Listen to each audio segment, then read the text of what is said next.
Fala, né, criptonautas? Estamos mais programa aqui, né, do Criptoverso, e hoje a gente tem, né, um convidado que vai fazer a sua mente, né, bugar. Você, né, que é um shitcoiner aí, né, de mão cheia, que está pensando em comprar altcoins, um monte de altcoins. Eu acho que depois de hoje você vai dar uma repensada nesse plano aí. Bom, se a gente fizer um bom trabalho, sim. É. Esperamos sim. Então, deixa eu falar um pouquinho dele. Ele é, né, um economista, né, de formação, fez uma MBA na IESE Business School. Ele é um Bitcoin only aqui. E ele, né, se considera, né, libertário e um Bitcoiner, né, maximalista, tipo eu também aqui. E é ele mesmo que está aqui hoje, né, Bernardo Braga. Né, seja muito bem-vindo, né, Bernardo? Obrigado. Um prazer estar aqui. Vamos lá, vamos tentar bugar a mente dos shitcoinheiros. Bom, antes, né, de começar, né, o programa, quero falar, né, para você. Você já pensou em ter uma residência lá no Uruguai? Você pode, em poucos dias, tirar uma identidade lá no Uruguai. Se você quer saber mais sobre isso, né, reduzir um pouquinho os impostos e taxas, você pode saber no link que está aqui abaixo, no uruguaihub.com. É só você clicar e ver isso um pouquinho mais. Bom, né, Bernardo? Eu queria saber quando é que você, ali, quando criança, imaginou eu quero descobrir mais sobre, né, dinheiro. Quando é que você resolveu ser, né, economista? Eu quero entender um pouco melhor disso. Eu acho que quando chega aquela fase dos 16, 17 anos, você está acabando o ensino médio, seus pais vêm perguntar para você o que você quer fazer e a maioria das pessoas não tem a menor ideia, né? Eu era uma dessas. E eu pensei em fazer relações internacionais, aí depois eu decidi que não, porque eu ia ter que viajar muito, eventualmente quando eu tivesse mais velho ia ter filhos, e aí eu não ia querer ficar viajando o tempo inteiro, mudando de lugar. Aí, uma conversa com a minha mãe, eu tive essa... Ela falou, o que você gosta muito? Eu falei, de dinheiro. Dinheiro. Então eu vou estudar economia. E aí foi isso. Caraca. E acho que foi... Por um lado, foi uma escolha acertada. Perfeito, claro. Por outro lado, eu acho que tem faculdades que são mais úteis, no sentido de se você for fazer uma engenharia, alguma coisa, engenharia de produção, pode acabar sendo mais útil até no técnico no mercado final das financeiro. contas, né, que você está falando. Porém, acho que foi legal. Infelizmente, a gente tem um problema sério na educação, não só no Brasil, mas no mundo inteiro. No ensino superior não é diferente. E eu fui fazer economia na USP. Okay. Eu me formei em 2009. Uma das melhores do Brasil em economia. Supostamente, Quinta, quando não é eu entrei, isso? falaram que era a melhor que tinha. Eu acreditei. Era isso. É uma das maiores. Eu me formei em 2009 lá em economia e eu descobri quem era Ludwig von Mises e economia austríaca em 2015, 16. Ou seja, foi bem dentro da faculdade, né? Foi bem dentro do período da faculdade. Só 6 anos depois. Só 6 anos depois. Eles acho que eles escondem de propósito. Porque se falar economia austríaca para as pessoas explicar, eles começam... Todo mundo automaticamente vai descartar o resto e falar isso aqui é economia de verdade. Não, mas você que fez na economia, você vai responder a pergunta que eu tenho desde criança. O que é dinheiro? Isso é uma toca do coelho longo. Quantas horas a gente tem aí? Vamos lá, vamos algumas. A melhor definição de dinheiro que eu já ouvi é a do Robert Breedlove, que tem um podcast, o What is Money. E ele fala que dinheiro é a ferramenta de troca de tempo humano. Perfeito. Você dedica horas do seu dia, quase todos os dias, trabalhando para receber algo em troca que, no caso, como a sociedade é complexa, a gente não pode viver na base do escambo. A gente aceita um bem mais amplamente aceito ali em comum naquela sociedade e o dinheiro é esse bem. A gente trata ele como esse meio de troca. Então, você trabalha por dinheiro, eu trabalho por dinheiro. Então, se eu vou ali no McDonald's, não no McDonald's, que eu não vou no McDonald's, mas num restaurante e eu vou comprar um jantar para mim e para minha esposa, estou pagando aqueles R$200 que eu paguei no jantar. Foi o tempo que eu trabalhei para acumular aqueles R$200. Eu estou trocando com o do chefe de cozinha, com o do garçom, com o dono do restaurante, que investiram tempo para estar ali servindo. Então, eu estou trocando o tempo de vida com eles. Mas você acha que existe alguma coisa no mundo hoje que guarda esse tempo? Porque real perde valor ao longo do tempo, dólar perde valor ao longo do tempo. Como é que você vê isso? Porque, então, nesse conceito de dinheiro, o que é dinheiro? Qual moeda é dinheiro? Se dinheiro é uma ferramenta de troca de tempo humano, ele tem 3 funções principais. A primeira função é ser reserva de valor, a segunda função é ser meio de troca e a última e terceira é ser unidade contábil. Perfeito. Reserva de valor, porque, como eu falei, você acumula parte do dinheiro, porque você sabe que no futuro você não vai ter a mesma saúde, a mesma energia para trabalhar pro resto da vida. Exato. Então, você quer ter um futuro mais confortável para você e para sua família. Então, você tenta gerar mais dinheiro do que você gasta para acumular a parte disso para o futuro e Perfeito. transportar o que a gente chama de energia monetária, né? Transportar do presente para o futuro é a finalidade de reserva de valor. Certo. A segunda finalidade é meio de troca. A gente vai trocar bens e serviços aqui usando um denominador comum que é o dinheiro, para não ter o problema da coincidência de desejos e o que acontece com o escambo. E por último, quando um dinheiro já é aceito como reserva de valor e meio de troca, naturalmente as pessoas vão usar ele como unidade contábil. Não faria sentido a gente transacionar em reais, mas medir o preço das coisas todas em iene ou em qualquer coisa assim. Óbvio. E vamos lá, né? 2009 você, né, se formou.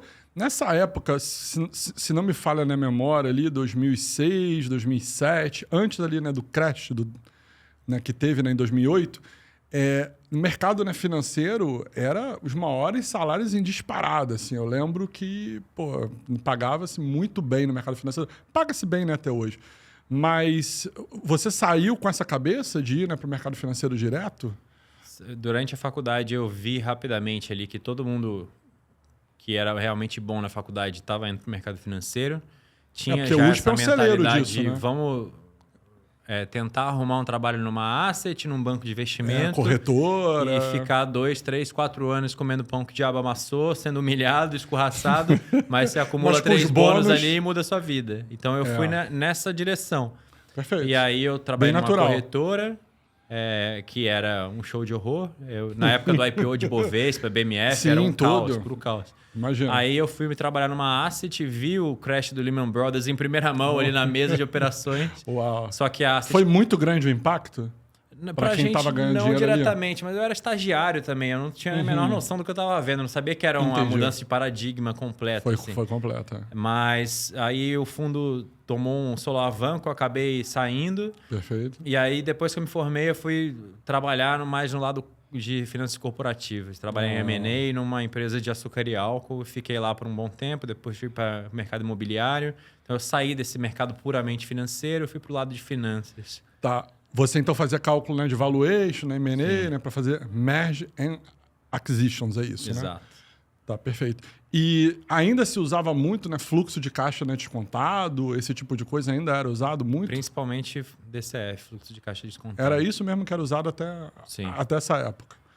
E beleza, quando é que você percebeu que você estava ganhando grana e que misteriosamente a gente ganha dinheiro e o dinheiro parece que dá para menos coisa? Quando é que você foi percebendo que tinha alguma coisa estranha ali acontecendo, mesmo que você não tivesse ouvido falar, né, de Bitcoin ainda? Quando é que você percebeu que tinha algo estranho rolando nesse mundo? Eu só entendi isso no final de 2016. Já com Bitcoin ou ainda não tinha ouvido falar? Foi semanas antes do Bitcoin. Foi uma semana antes do Bitcoin, basicamente. Como foi esse lapso? Eu estava morando na Europa, eu fui fazer MBA fora porque naquela época do Brasil, da Dilma, eu comecei a ver que o Brasil estava estagnado, não sei para onde ia, eu me sentia sem totalmente saída. Estagnado. Né? E eu falei, cara, a minha carreira não vai para lugar nenhum se eu ficar aqui. Então eu deixei eu abrir portas. E aí eu fui estudar, fazer MBA fora e achei que seria um grande abridor de portas e de fato foi. O problema é que a minha cabeça foi para outro lugar depois, a gente vai chegar lá. Mas aí eu me formei no MBA em 2016, fui trabalhar na Europa, numa multinacional.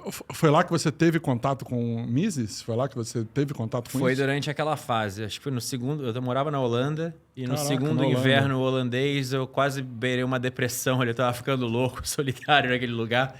E aí eu comecei a estudar muito mais sobre vários assuntos. Um deles foi falar um pouco de meditação e olhar para dentro. Isso. E aí eu comecei a procurar a verdade em várias outras frentes. E aí eu comecei a estudar sobre economia. E foi uma série de vídeos que eu recomendo para todo mundo, inclusive, de um cara chamado Mike Malone. Tá no YouTube, chama Os Segredos Escondidos do Dinheiro, Hidden Secrets of Money. Onde ele explica exatamente o que é dinheiro, as funções, propriedades, como funciona, e ele explica o problema. E quando eu entendi esse problema, que o sistema monetário nada mais é do que uma brilhantemente desenhada máquina de escravidão, porque ele rouba o seu tempo de vida, aí tudo clicou e o Bitcoin foi a consequência natural disso. você já tinha tido contato, porque você era do mercado não financeiro, já estava ouvindo falar, né, do Bitcoin, porque em 2012 ali, acho que todo mundo no mercado financeiro meio que ouvia falar ali nos bastidores e tal. Mas você tinha a ideia de que era alguma coisa, né, pirâmide, ou você não tinha ouvido falar mesmo? Eu tinha ouvido falar a partir de 2013, 14, alguma coisa assim, mas como a maioria dos Faria Limers, eu descartei como dinheirinho mágico da internet, como pirâmide, não É algo levei que a não vai sério. para frente, algo que não é sério e tal. E quando é que foi o seu primeiro contato, né, com Bitcoin real? Foi por intermédio de quem? Quem é que te deu essa Red Pill? Eu fui num evento na Bulgária, em que eu conversei maneiro. com um cara totalmente maluco lá, que começou a falar de criptomoedas, numa conversa assim de lado, não tinha nada a ver com o evento, mas ele me explicou sobre o Bitcoin, explicou essa questão do dinheiro, Uau. o sistema monetário tem um problema fundamental. Não era um problema, né? Ele é feito para isso. Né? Ele é feito para isso. Mas explicou como que roubavam o meu tempo de vida e aí me mandou para esses vídeos do Mike Malone e aí clicou. Mas foi uma conversa totalmente aleatória num evento na Bulgária. Um cara X que eu não sei o nome. Devo muito a ele. Maravilhoso. Obrigado, né, cara X? Valeu. E explica para o nosso público por que o sistema, né, financeiro rouba o tempo com esse sistema que a gente criou, né, de impressão de moeda. Como é que ele rouba o seu tempo? Cara, ontem eu tava... Assim, eu sou um maníaco, eu gosto de falar disso o tempo inteiro. Toda oportunidade que aparece, eu enfio isso numa conversa. Eu estrago o jantar da família, de Natal. Mas... Outro dia eu tava num Uber em São Paulo. E Tadinho aí, dos Uber. Tadinho, aquela desculpa. conversa padrão do Uber, né? Você reclama do Brasil, ele reclama do Brasil e ninguém faz nada a respeito. Mas a conversa foi nesse assunto, tipo, que tá tudo uma merda, tá tudo muito caro, não sei o quê. Aí eu falei, cara, o negócio é o seguinte, quantas horas você dirige por dia? Ele falou, dirijo 12 horas por dia, 6 dias por semana. Uau. E no outro dia 4 horas. Uau. Eu falei, cara, das 12 horas que você tá dirigindo, você tem noção que pelo menos 3 aí, talvez 4, talvez 5, você dirige para absolutamente nada? Ele falou, como assim? Eu falei, porque você tá juntando um dinheiro que um cara X, uma entidade qualquer, a gente não precisa denominar quem é, claro, aperta um botão e magicamente imprime mais e rouba o valor do seu dinheiro que você está acumulando.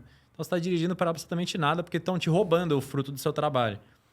E é isso. A partir do momento que você tem um dinheiro não escasso, como é o caso do real, do euro, do dólar, do iene, você simplesmente tem uma entidade lá, o Estado, o Banco Central, não precisa dar nome aos bois, que aperta um botão magicamente sem esforço algum, imprime mais. E quando imprime mais, você tem a mesma quantidade de bens e serviços disponíveis naquele momento na economia, por mais dinheiro para trocar por isso. Naturalmente, o dinheiro vai desvalorizar frente a todo o resto. Claro. E aí, a gente que é trouxa aqui segurando os reais no nosso bolso, nos nossos ações, em onde quer que seja, vai empobrecer. E é por isso que o preço das coisas no supermercado aumenta muito mais do que... Outra toca do coelho. Aumenta muito mais do que o IPCA, que é o número oficial da inflação. É o número oficial, né, da inflação. Eles escolhem bem no IPCA, né? Eles escolhem bem para poder ainda dar numa intenção ali de que, enfim, vale a pena. Mas é muito interessante que você, né, comparou uma coisa óbvia, né? Se você tem a mesmos bens e serviços e o dobro de dinheiro ou 20% a mais de dinheiro, é claro que aqueles bens e serviços vão valer mais dinheiro, cada um, né, individualmente, porque você tem mais dinheiro, né, nominal ali, né? E assim, só para a gente ter uma ideia, quanto foi mais ou menos que cresceu o M2, que é isso, né? Que é esse número, né? No ano passado? Acho que estava na casa dos 19%. Tá beirando os 20% aí. Então, gente, se você não teve nenhum retorno em 20% real no último ano, você não ganhou dinheiro, porque tem mais 20% de dinheiro na circulação. E aonde que dá para conseguir 20% de retorno real sem tomar riscos absurdos? Nós vamos chegar lá. E beleza, esse cara X lá na Bulgária... Na Bulgária. Mandou, né, o Bitcoin para você engoliu aquela Red Pill. Assim, como foi o dia seguinte disso? Como foi as próximas semanas disso? Como é que você foi entrando nessa toca, né, toca no Ele coelho? plantou a primeira sementinha. Voltei para minha casa, na Holanda. Aí eu comecei a pesquisar, vi esse documentário. Perfeito, e aí, abriu a mente, mas... abri, aí depois eu comecei a ler um pouco de economia austríaca, li as 6 lições de Mises. Muito importante ler. Foi cada passo desse foi um empurrãozinho em direção ao Bitcoin. E aí, inevitavelmente, entendi que o Bitcoin era a solução para aquele problema que eu tinha acabado de descobrir. Que a gente não é livre. Basicamente, esse é o problema. Que a gente é escravo. Só isso, esse o problema.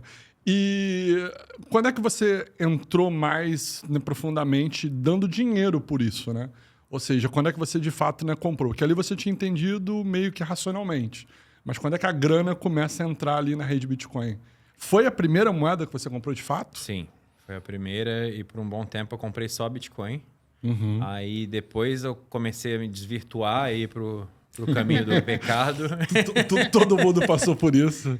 Uma fase negra que ficou para trás, graças a Deus.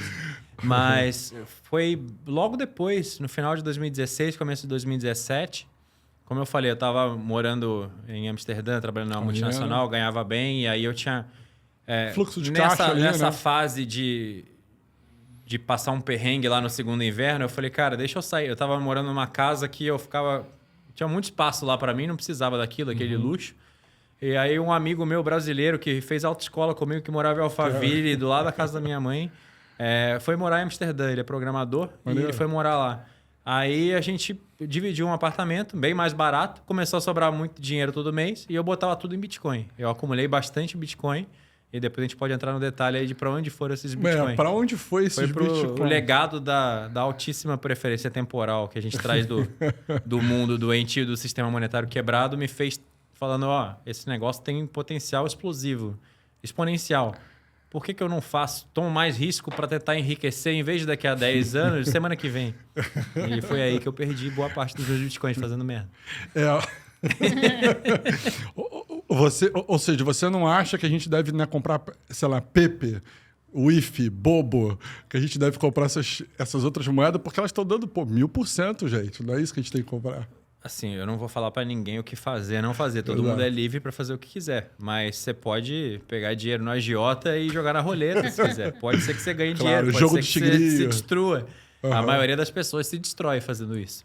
A questão é a seguinte, a gente sempre ouve as histórias de sucesso. Lógico que vai ter alguém que vai fazer 10.000% na Pepcoin, ou sei lá qual que é o nome da shitcoin do momento que dá o pump. E esse cara vai contar a história para todo mundo. Mas para cada cara desse vão ter 20. E talvez esse mesmo cara daqui a 2 anos que vai colapsar. E aí ele não vai contar para ninguém. Quando você ganha no trade, você conta para todo mundo. Quando você perde, você fica quietinho. E a questão é que a ganância é uma emoção muito forte que domina a gente. E aí você acaba consistentemente tomando risco. Eventualmente a casa vai levar tudo e você vai perder. E aí você estava com um número lá bom, né, de bitcoins, lá, né, frações de bitcoins, né, satoshis, né, bitcoins inteiros. E aí você resolveu abrir mão um pouquinho disso com um pouquinho de ideia de que eu posso enriquecer mais rápido. Mas foi para altcoin ou foi para outros projetos em si? Ou foi para luxo mesmo também, fazer uma viagem? Acho que foi para tudo. Fechou todo o cartel, né?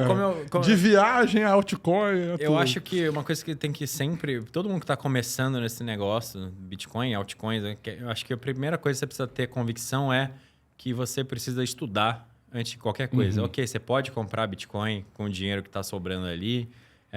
Você pode até tomar certo nível de risco controlado, mas tem que saber o que está fazendo.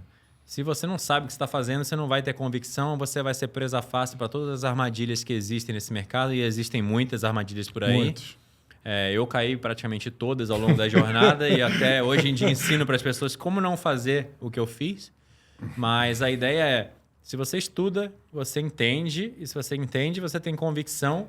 E o Bitcoin, eu gosto de falar que ele é uma máquina de infligir dor. Ele passa 97% do tempo caindo ou andando de lado. Exatamente. Para você ganhar dinheiro nesse negócio, tem que ser no longo prazo e você tem que sofrer 97% do tempo para em 3% do tempo ter seus dias de glória que mudam a sua vida. Exato. Então, não é fácil sofrer 97% do tempo para enriquecer em 3% dos dias.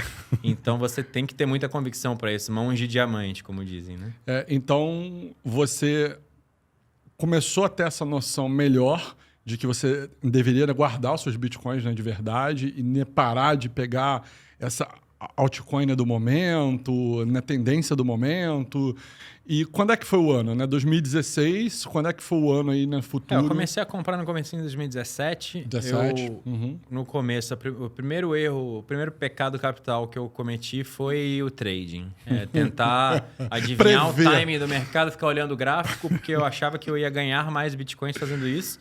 Você veio do mercado formal, então todo mundo tinha a história de sucesso de trade, né? Sim, e aí eu fui vendo que... Era bem normal. Das duas, uma. Ou tinha alguma coisa fundamentalmente errada comigo, eu era muito incompetente como trader, ou não era para eu estar fazendo aquilo. E aí eu consegui concluir depois de muito tempo que não era para eu estar fazendo aquilo. O mercado é extremamente volátil, com um market cap muito pequeno, né? Um tamanho de mercado muito pequeno comparado às outras coisas, então fácil de manipular, um movimento brusco para cima ou para baixo, muito difícil de prever. E a volatilidade muito alta. Muito alta. Então, eventualmente, eu consegui entender que não era para estar fazendo trading. Ok. Perfeito. Mas, ao mesmo tempo, tem a armadilha das altcoins. Aí, os caras vinham falar, o Bitcoin ele é muito engessado, muito devagar. Lá em 2017, estava rolando a guerra do tamanho do bloco, né? Alguns Bitcoin desenvolvedores Cash, né? querendo o bloco dobro de tamanho para caber mais transação, outros não. E não chegou a um consenso. Aí rolou o hard fork, se separou em dois. Surgiu o Bitcoin Cash. Um dos muitos naquele ano, né? Sim. Teve vários, né? Teve vários. E naquela época a narrativa era que o Bitcoin era muito lento e, portanto, nunca seria meio de troca, portanto, nunca seria dinheiro. Perfeito. E aí tinham várias outras moedas se propondo a ser um Bitcoin melhorado. A questão é que acho que a pessoa que é um iniciante e ouve isso e acredita... Muita gente hoje em dia que ainda fala eu não gosto do Bitcoin, insira a narrativa que você quiser. Mas acredita na tecnologia blockchain ou acredita nessa cripto, naquela cripto. Esse cara, ele não sabe o que ele está falando, é porque ele não entendeu ainda o que é sistema, o dinheiro, qual é o problema que o Bitcoin resolve, para que surgiu a tecnologia do Bitcoin, da blockchain. Então, assim, eu acho que é equivalente a você nunca teve um carro, você quer comprar um carro pela primeira vez, você precisa de um carro agora, e aí você sabe que a função principal do carro é te levar de forma consistente, confiável e segura do ponto A ao ponto B, sempre que você precisar. Só que o cara vai lá e ele compra o carro que tem a melhor central multimídia, o teto solar mais sexy, só que no carro não tem roda e o motor tá fundido. É basicamente isso. Vou comprar Solana porque Solana é mais rápido e, portanto, vai ser meio de troca. Ok, mas existe um negócio chamado trilema da blockchain. Você tem que sacrificar um dos três. Fala um pouquinho mais sobre isso. Segurança e escalabilidade, ou seja, a velocidade, né? E você não pode ter os três. Você tem que, inevitavelmente, sacrificar um. E o Bitcoin, como a gente viu lá na época do 2017, da Guerra dos Blocos, surgiu o Bitcoin Cash querendo ser mais rápido. E logo depois surgiu a rede Lightning, que é uma solução em outra camada que resolve o problema do meio de troca da escalabilidade do Bitcoin. Ainda tem vários problemas, ele ainda tem que ganhar meio centralizado. A gente pode falar um pouco sobre por que ainda a gente não está lá em termos de maturidade da Lightning. Mas é uma questão também, tudo leva à questão da alta preferência temporal. O cara quer o Bitcoin funcionando perfeitamente do jeito que ele quer hoje, ele não quer daqui a 3 anos. As coisas levam tempo. Para você fazer algo puramente descentralizado que realmente resolve o problema do dinheiro, isso vai levar tempo. Perfeito. Você que fez na economia, esse termo alta preferência temporal é muito claro. Mas eu acho que para o nosso público não é um termo tão claro. Né? Explica o que seria isso, alta preferência temporal. Alta preferência temporal seria você... Bom, preferência temporal é você conseguir escolher entre um prazer imediato ou um prazer futuro. Você tem aquele experimento, eu não me lembro agora o nome, mas os caras põem lá uma caixa de donuts na mesa, né? E falam assim, esses donuts aqui estão meio velhos, mas se você esperar 2 horas, a gente vai trazer donuts novos. E aí você mede se a pessoa consegue esperar ou não. É mais ou menos isso. Você saber domar o seu macaquinho da mente interna que quer o prazer imediato. Para você conseguir mais no futuro. E isso se manifesta em todas as áreas da nossa vida. Você conseguir seguir uma dieta, cuidar da sua saúde, acumular dinheiro poupando. Exato, né? Relacionamento. Nada mais é do que uma métrica, até digo que é uma métrica de evolução humana. Assim. Se você consegue ter disciplina, você consegue abaixar a sua preferência temporal e pensar no futuro e se planejar, você consegue evoluir como ser humano melhor. E quem tem a alta preferência temporal não consegue tão bem quanto quem tem a baixa preferência temporal. É o cara conseguir pensar 10 anos à frente e falar, ó, não vou comer esse hambúrguer aqui, essa batata frita e esse milkshake agora, porque eu quero ter um six-pack ali, um tanquinho daqui a 2 anos e eu trabalhar para isso. Perfeito. E a gente, num sistema monetário quebrado, onde a inflação come o seu dinheiro, 19, 20% ao ano, e você vê lá o IPCA de 5%, mais o seu aluguel, o seu supermercado, a escola dos seus filhos está aumentando 20% ao ano. Claro. Você fala, porra, para que eu vou poupar se eu não consigo enriquecer? Eu vou gastar mesmo, vou comprar esse iPhone novo, eu vou para Miami, e quer que seja. E aí, isso é um legado que está na mente impregnado de todo mundo. O Brasil, para quem tem um pouco mais de idade aí e viveu a hiperinflação... Eu, né? Por acaso. A galera lembra muito bem o que era receber o salário e sair correndo desesperado para o supermercado, porque overnight, amanhã já não vai valer a mesma coisa. Então, isso é um sintoma claro de como o sistema monetário quebrado aumenta a preferência temporal das pessoas. E você tem exemplos em outros lugares, Argentina, Venezuela... Literalmente as pessoas vão deixando de conseguir pensar em daqui a 10 anos, daqui a 5 anos, daqui a 1 ano, daqui a 1 mês, daqui a uma semana, e elas vão virando bicho. Você vai virando bicho, vai virar uma selva, porque você quer sobreviver, e aí você faz qualquer tipo de coisa para sobreviver, né? Acaba, não tem mais senso de comunidade, tem respeito não pertencimento a nada, né? Você quer tudo para agora e para ontem, né? Tem várias pesquisas, né, dizendo que pessoas ricas têm a baixa preferência na temporal, né? E que você ganha muito mais quando você força a fazer isso, né? Ou seja, quando você força a abdicar, né, do presente para você ter algo muito melhor no futuro, né? E na economia é sobre isso, né? É sobre você ter essa administração, né, dos recursos escassos. É sobre isso, né?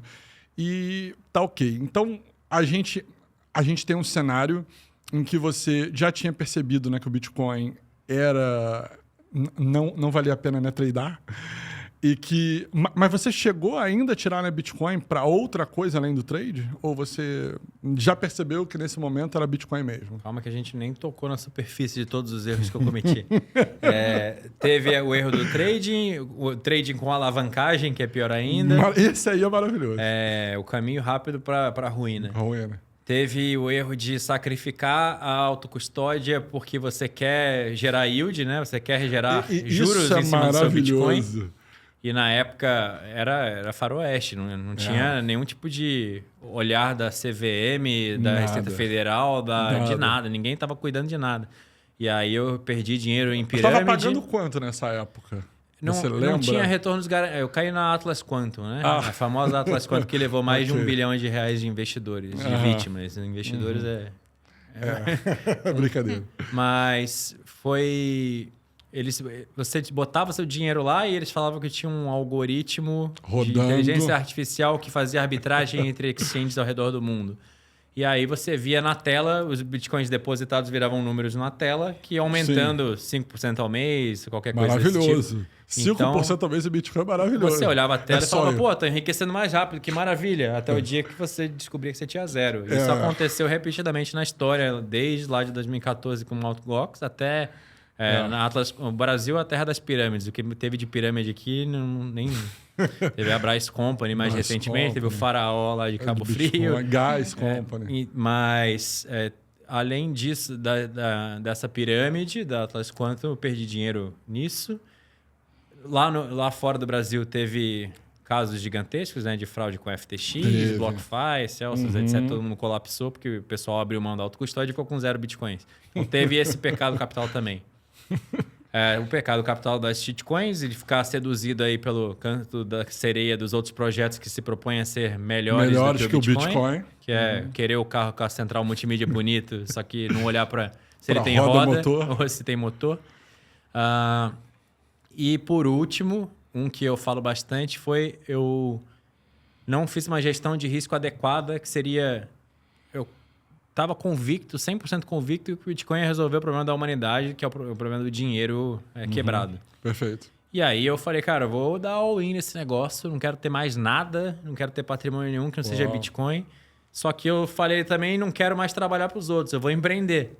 E aí eu tava... Foi logo... 2018? Isso foi final de 2021. Então foi ali no auge do último bull market, né? Então foi no auge. Bitcoin tinha explodido para 69 mil. Eu tinha patrimônio suficiente para ficar confortável por uns bons anos sem renda alguma. E falei, cara, vou empreender, deixar tudo em Bitcoin. Inclusive, fui comprar um carro. E aí, na hora que eu tava na loja com dinheiro para pagar à vista... Eu falei, quer saber, eu vou financiar esse carro porque o Bitcoin vai continuar subindo. E aí, tudo bem. E aí, o Bitcoin começou a despencar. Eu entreguei o carro 6 meses depois que o boleto começou a incomodar demais. Mas foi isso. Quando você não tem uma renda previsível ou você vai precisar ser um vendedor líquido no final do mês de Bitcoin para pagar contas, você não deveria ter todo... Bitcoin, não põe o leitinho das crianças no Bitcoin se for esse cenário. Se você vai botar um dinheiro que você não vai precisar por 4 anos, pelo menos, você pode ficar tranquilo.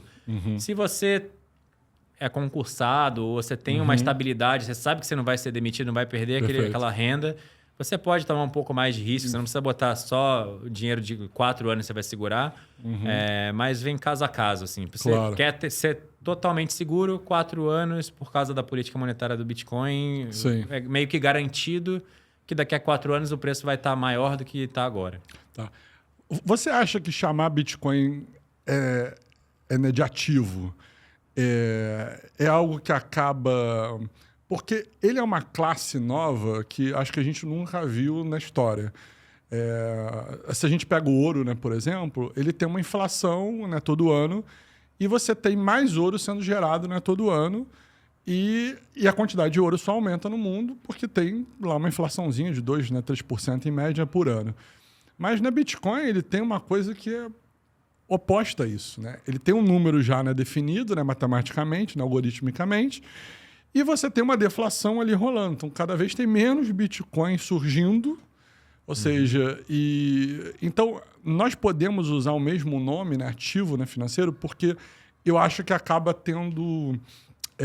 uma impressão, né, para o nosso público leigo, é mais um ativo aí no mercado. Eu posso comprar, sei lá, né, Petrobras, eu posso comprar Vale, eu posso comprar, né, derivativo de alguma coisa. Posso comprar Bitcoin também, é um ativo aí no mercado. Você acha que esse nome para Bitcoin é o nome ideal? Não, o ideal não é. O Bitcoin é dinheiro. Mas ouro também foi dinheiro por milênios. No passado. Hoje em dia ele virou uma classe de ativo porque a gente adotou um padrão monetário diferente, né? Perfeito. O Bitcoin ainda não é o padrão monetário maior que tem no mundo, mais adotado. Existe o conceito de ciclo de adoção do dinheiro, né? Perfeito. Então, quando surge um dinheiro superior na mesma sociedade que já existe um dinheiro inferior, esse dinheiro superior vai roubar espaço gradualmente, não vai acontecer do dia para a noite. E aí, que a gente falou das 3 funções do dinheiro, primeiro ele vai tomar a função de reserva de valor, que é o que a gente está vendo agora no Bitcoin. Quando ele se estabelecer como reserva de valor, passa para a fase do meio de troca. E por último, depois que todo mundo tiver com boa parte do patrimônio ali poupando para o futuro em Bitcoin e trocando em Bitcoin, porque você já está com praticamente todo o seu patrimônio em Bitcoin, ou você recebe seu salário em Bitcoin, aí a gente vai começar a comercializar e transacionar, e aí ele vira meio de troca. E por último, quando virar meio de troca, não faz sentido medir em reais, vai ser unidade contábil. Tudo medido em Bitcoin. Então eu acho que o Bitcoin ele ainda está nesse período de transição para se tornar dinheiro global. Enquanto isso não acontecer, ele vai ser tratado inevitavelmente como mais uma classe de ativo. Mais uma classe de ativo. Mas a verdade é que ele é uma classe de dinheiro, a melhor classe de dinheiro que já existiu. Possível, porque quando você fala de ouro, né, você fala de algo que está, né, o tempo todo aumentando o número e sempre, né, aumentando em relação ao que tem. Sim. Né, e Bitcoin não aumenta em relação ao que tem. Ele aumenta em relação a um número matemático, né, que é uma PG, né, de razão meio, e ele vai aumentando em relação ao que vai ser minerado ainda. Então, eu acho que ele é uma classe que a gente estuda com gráfico, né, com análise gráfica, mas acho que a gente nem deveria usar isso, porque é tipo, você está usando um método que vai funcionar para um certo tipo de ativo, mas que não vai fazer sentido, né, para o Bitcoin, né, a longo prazo. E beleza, já entendemos que você foi percebendo, estamos aqui no meio dos seus erros, eu acho, né? Acho que pelo menos a gente arranhou a superfície. E você chegou a vender outro projeto para outra pessoa, do tipo assim, caraca, cara, essa moeda aqui, olha, entrei pesado, tô acreditando muito. Isso, graças a Deus, não. Só a única minha vítima fui eu só. Foi só você mesmo? Não, botei a família na Atlas Quantum, mas saíram a tempo. Ok, saíram a tempo. Graças a Deus. Pelo menos isso. E você tem uma história boa que eu quero pegar, que é a história de você convencer a sua mãe. Eu nunca convenci ninguém, mas você conseguiu convencer a sua mãe a colocar um apartamento em Bitcoin. Fala isso para mim aí melhor. Conta essa história aí. Bom, a minha família é aqui do Rio. A gente passou a vida inteira aqui. Meus pais são do Rio, meus avós cresceram aqui. Eu cresci aqui e a gente foi morar em São Paulo. Meu padrasto foi transferido para São Paulo quando eu tinha 15, 16 anos. Comprou-se uma casa em Alphaville. Minha mãe comprou uma casa em Alphaville e era 99% do patrimônio dela era essa casa. E aí, em 2020, depois de muitas conversas incansavelmente, tentando convencer ela a vender essa casa, porque ela estava sempre passando perrengue financeiro, sentada numa casa que valia 1 milhão e pouco, que não precisava de uma casa tão grande. E na época estourou o Covid e a casa começou a valorizar porque todo mundo estava fugindo dos apartamentos e indo para... O primeiro lugar foi Alphaville, porque é perto da cidade, então se o Covid acabasse, ele ainda pode voltar. Mas ninguém queria ficar trancado em casa. E ela estava com a casa à venda já há um tempo. E aí, quando estourou a pandemia, imediatamente começou a ter visita sem parar. Aí ela se convenceu a vender a casa, vendeu a casa e eu martelei na cabeça dela até ela entender o Bitcoin. E aí ela foi e colocou boa parte do dinheiro em Bitcoin. O que foi muito bom por um período. Então, ali, enquanto o Bitcoin estava voando, 2020, 2021, ela multiplicou para ter 3, 4 casas. Aí, depois, o Bitcoin colapsou e ficou doloroso. Ficou a dor que você falou. Eu tive que encarar ela durante alguns anos aí e falou, opa, não é muito agradável. Avisa a plateia aí que tá nos ouvindo, os telespectadores. Não é agradável, não é Se agradável. você é bitcoinheiro, tome cuidado com o parente que você vai colocar para dentro. Tem que ter muita convicção. A minha mãe, por incrível que pareça, não desconfiou do Bitcoin, porque ela é libertária. Ela se tornou libertária depois de eu tanto também fazer essa mini lavagem cerebral nela. Mas ela entendeu o que estava acontecendo no mundo e entendeu que o Bitcoin seria uma forma de se proteger do que vem pela frente. E aí ela não questionou. Mas foi fácil você... porque isso é uma outra na Red Pill. Você se tornar libertário é algo que, para você que veio de uma USP, que veio de vários bancos, de vários lugares de corretora, mercado bem tradicional, muita gente acredita que impostos são coisas boas, que sempre geram benefícios. Então, assim, não é uma red pill fácil você tomar essa ideia de libertarianismo. Foi quando você leu Mises? Foi nesse caminho? Como é que foi essa trajetória também? Foi lá naquele momento de virada em 2016 ali que eu comecei a entendi o problema do dinheiro, entendi a economia austríaca e foi ali que clicou. Com certeza, esse caminho aí do mercado financeiro, da USP, ele atrapalha para você se tornar libertário. Eu acho que é uma predisposição da pessoa a buscar a verdade constantemente, sabe? E doa quem doer. Fazendo a analogia do filme do Matrix. Você tem o Neo e o Morpheus que estão ali querendo buscar a verdade, doa quem doer. Eles vão comer aquela papinha nojenta e ser perseguido pelas sentinelas, morar naquela nave fedida. Horrível. E vai ter o carequinha lá, o Cypher, que tá de saco cheio disso e ele quer voltar a comer o filé mignon, suculento e ser famoso e tá disposto a trair todo mundo.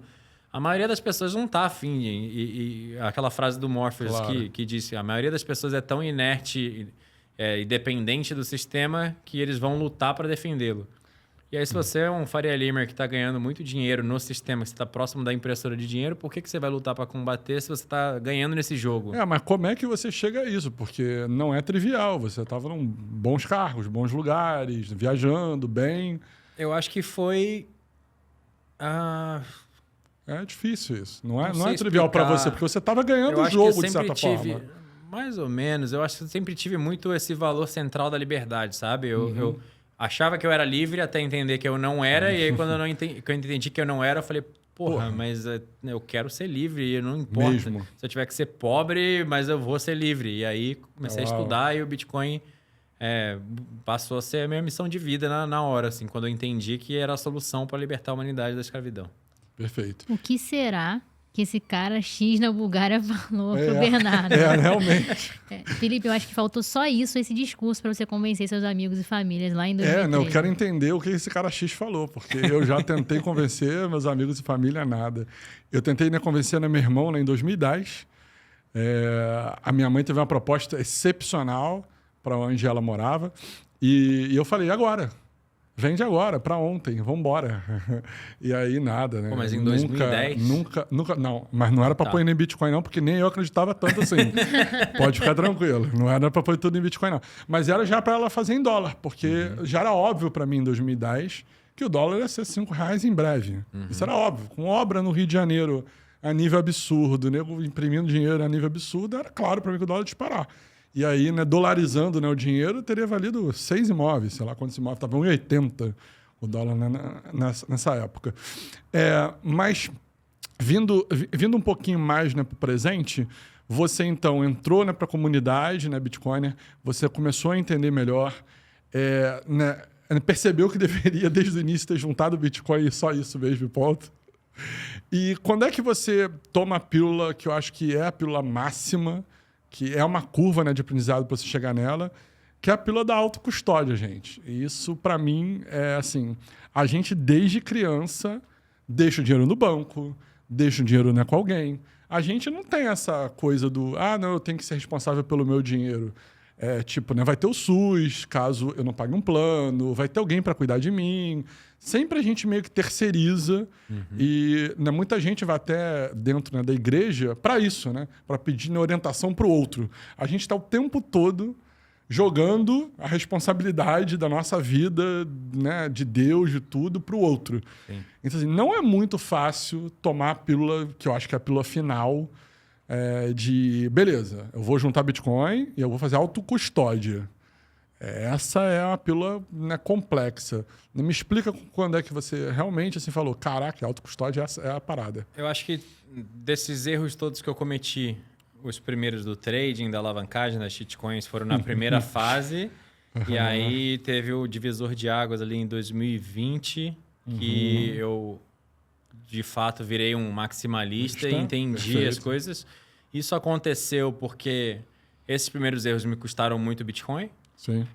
Então eu digo que as pessoas muito brilhantes aprendem com os erros dos outros. Eu não sou tão brilhante assim, aprendi com os meus próprios erros, aprendi na dor. Mas rápido, tá? Foi rápido. 3 anos. Foi rápido. É rápido, não é rápido. É rápido, acredite. Eu lembro que eu estava tentando entender e fazer sentido de outros projetos e eu conversava com um monte de gente, mas aquilo não cheirava bem, não estava encaixando muito bem. E aí eu fiz um exercício que era... Cara, eu acompanho esse negócio, conteúdo disso o dia inteiro, seja de Bitcoin e de altcoin. Deixa eu pegar aqui as pessoas que eu mais admiro nesse mundo. Legal. E ver quem é de qual lado. E aí foi inquestionável. Você vê assim, Saifedean Ammous, você vê Jeff Booth, você vê o Max Keiser, tem um monte de lendas aí no mundo do Bitcoin. E todos eles pregam maximalismo. E aí eu fui procurar no lado dos shitcoinheiros. Quem que tá lá? Enfim. E aí quem tem a questão relevante dessa galera que... ali, né? O Max Keiser é um exemplo. O cara entrou lá em 2010, ele tem Bitcoin infinito. Ele chegou a dar 10 mil Bitcoins pro Alex Jones. E o Alex Jones perdeu os Bitcoins. Obrigado, Alex Jones. Obrigado. Sempre que perde, é ótimo pra gente quando Mas perde. Esse cara, hoje em dia, ele mora em El Salvador. Lá é assessor do presidente de El Salvador. Mas é um cara... tranquilão, humilde dentro do possível, né? Não faz ostentação, enfim.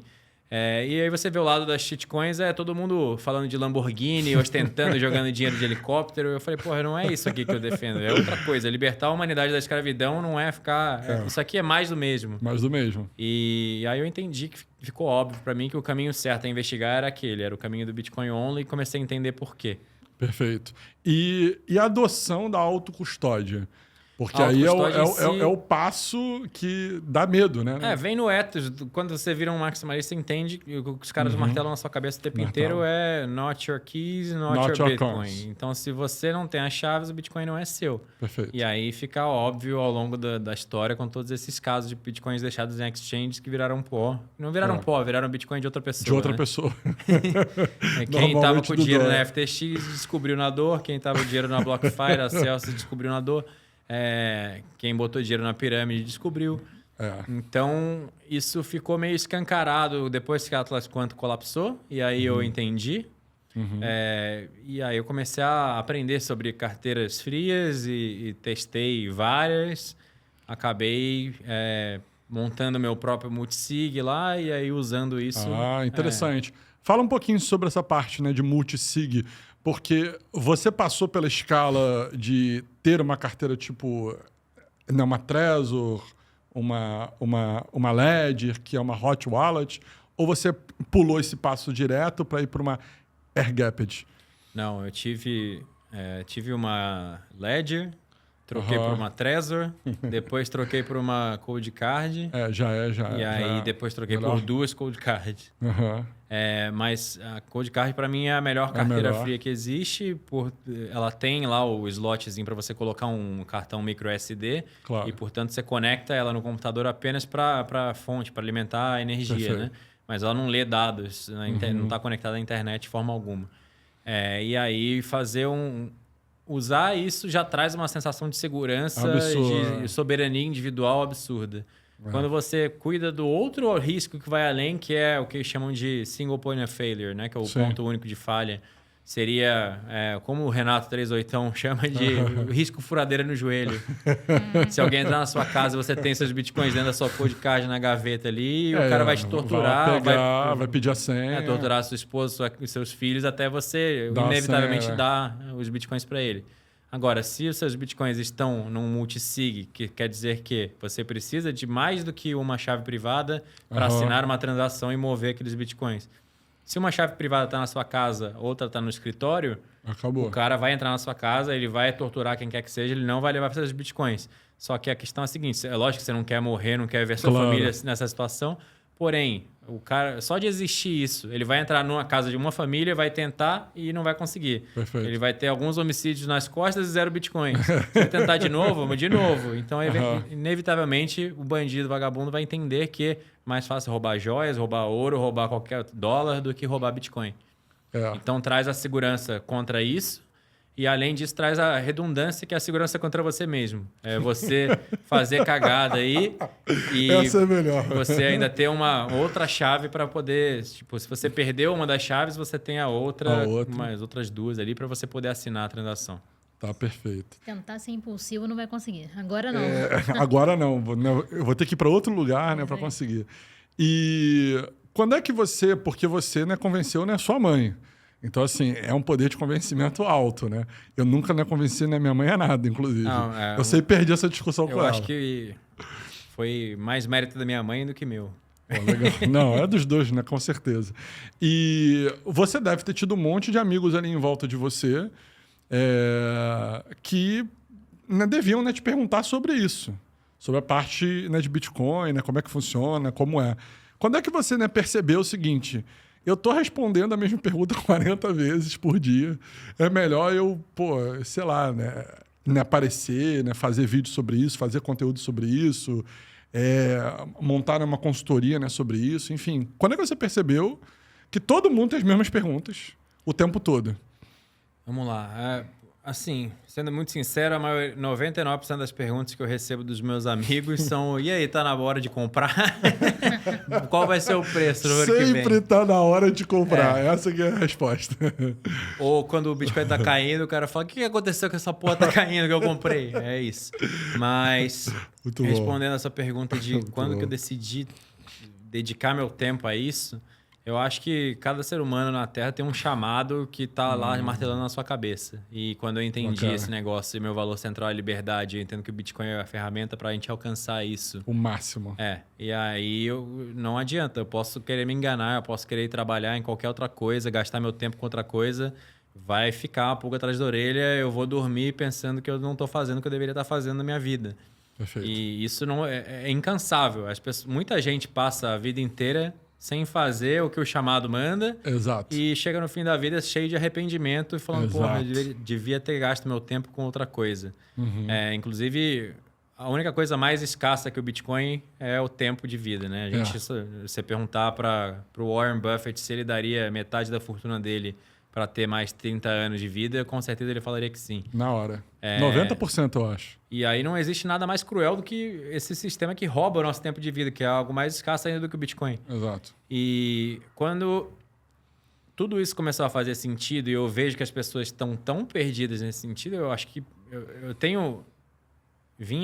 sempre tive muito auto-julgamento e falando assim, você não quer fazer isso, você não quer essa exposição, você não gosta de falar na frente da câmera sozinho, não é para você.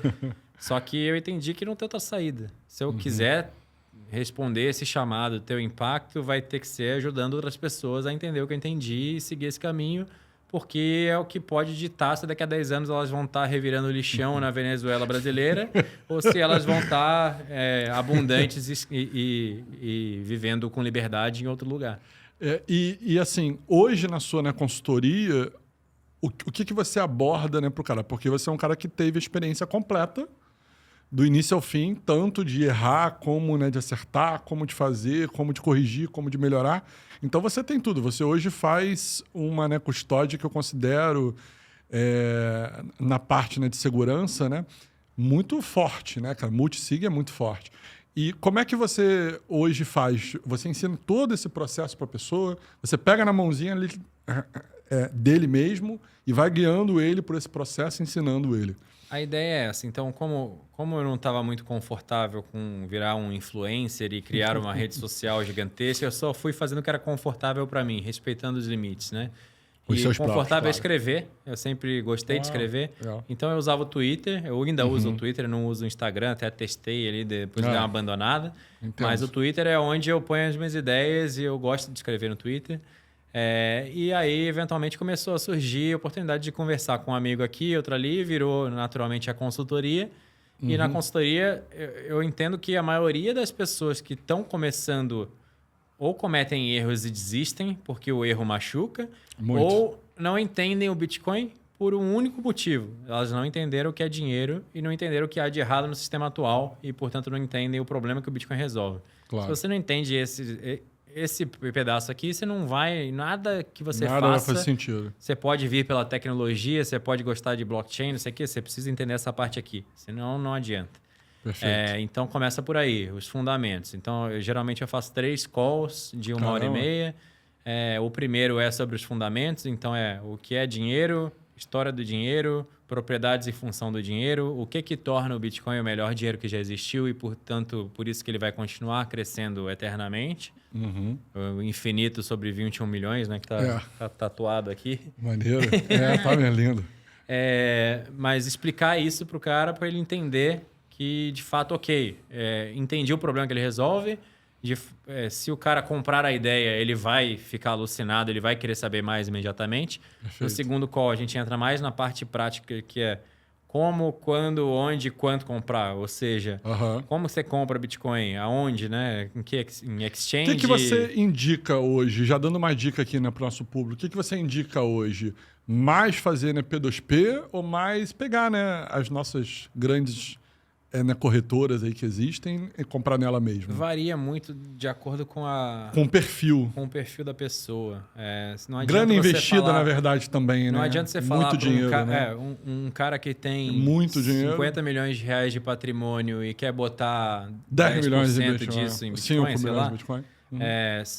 Esse cara tem muito a perder em ser pego cometendo uma irregularidade que seria comprar Bitcoin e não declarar isso para o Estado, não botar no imposto de renda. Então, ele provavelmente vai querer seguir a regra do jeito que a regra está escrita lá. Perfeito. O outro cara que está começando a vida e é um libertário e fala, foda-se o Estado, imposto é roubo, eu não vou pagar nada, esse cara vai para o P2P. A questão é a seguinte, existem prós e contras dos dois lados. Então, se você compra na Exchange, a Exchange vai contar para o Estado, lá na Instituição Normativa 1888 da Receita Federal de 2019, que o fulano de tal, com o CPF tal, comprou tantos bitcoins naquele preço médio. E aí, eventualmente, isso vai ter que estar no seu imposto de renda, que se não tiver, vai ter uma discrepância e vão te chamar para esclarecimentos.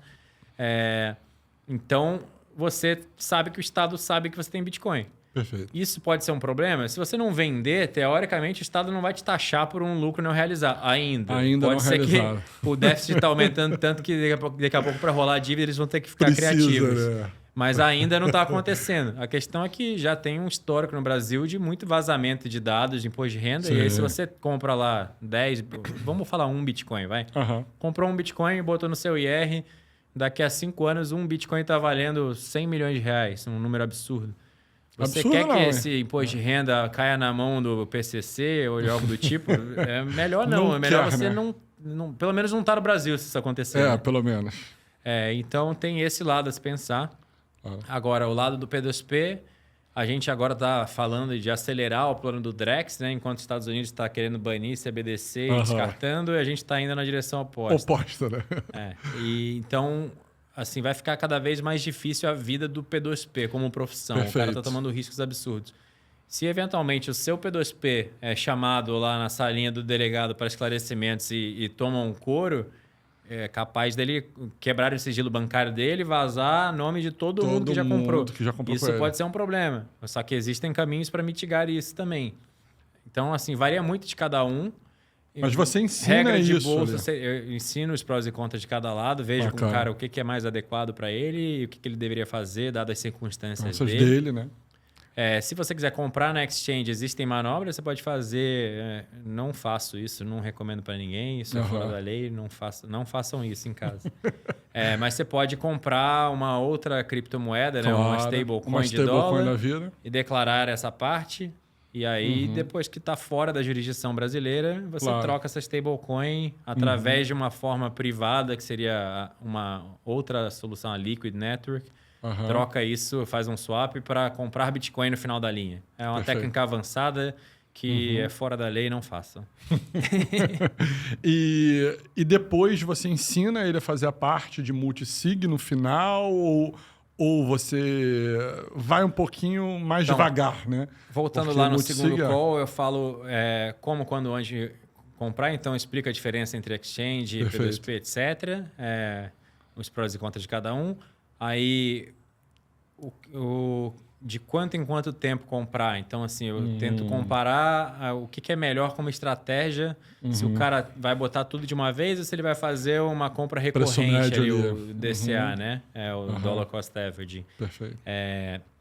Tem, inclusive, o Nakamoto Portfolio Theory lá do Rafa Zaguri da Swan mostra isso com números de forma muito contundente. Às vezes até abro na tela lá e mostro pro cara como é que funciona.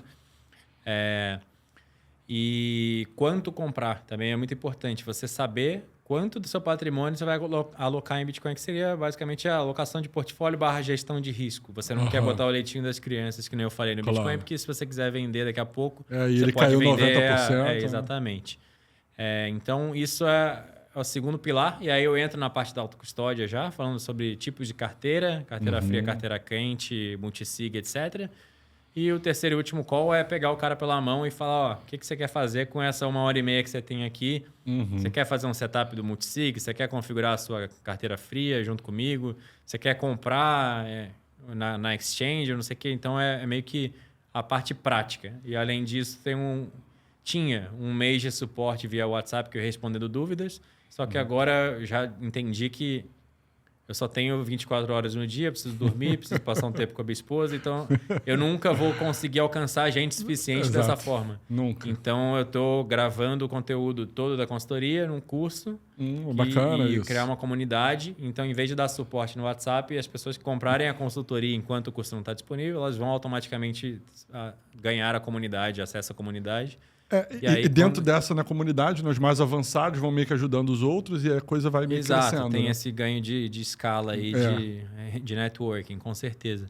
E cheguei à conclusão de que, cara, não tem como escapar. Você tem que se expor, você tem que gravar conteúdo mesmo, não tem outra solução. E agora o desafio é esse, é botar todo esse conteúdo que eu acumulei ao longo de anos fazendo cagada e ensinando outras pessoas a não fazer essas mesmas cagadas na consultoria, botar tudo no curso e espalhar isso para todo o máximo de pessoas que eu conseguir. Possível.